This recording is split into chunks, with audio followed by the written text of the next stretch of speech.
വനിതാ സംവരണത്തിന്റെ പേര് പറഞ്ഞ് മണ്ഡലങ്ങളുടെ അതിർത്തി പുനർനിർണയത്തിലേക്കുള്ള നീക്കമാണ് കേന്ദ്ര സർക്കാർ നടത്തുന്നതെന്ന് ഫ്രാൻസിസ് ജോർജ് MP 24നോട്. പാർലമെന്റിൽ 2/3 ഭൂരിപക്ഷം ഉറപ്പാക്കാനുള്ള ശ്രമമാണ് BJPയുടേതെന്നും ഫ്രാൻസിസ് ജോർജ് MP പറഞ്ഞു.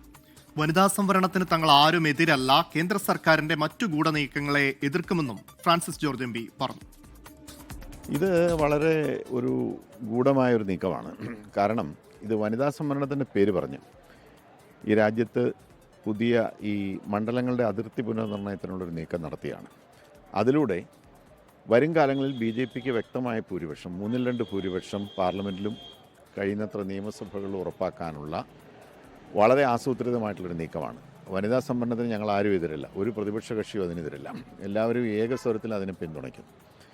പക്ഷേ അതിൻ്റെ മറവിൽ ഈ ഒരു ഗൂഢനീക്കം നടത്തുന്നതിന് അതിശക്തമായിട്ട് എതിർക്കാതിരിക്കാൻ കഴിയില്ല. കാരണം അത് ഈ രാജ്യത്തെ ജനാധിപത്യ ഫെഡറൽ വ്യവസ്ഥിതിക്ക് വലിയ ഭീഷണിയാണ്. ഭരണഘടനയെ തന്നെ അട്ടിമറിച്ചുകൊണ്ടാണ് ഇപ്പോൾ ഈ നീക്കം നടത്തുന്നത്.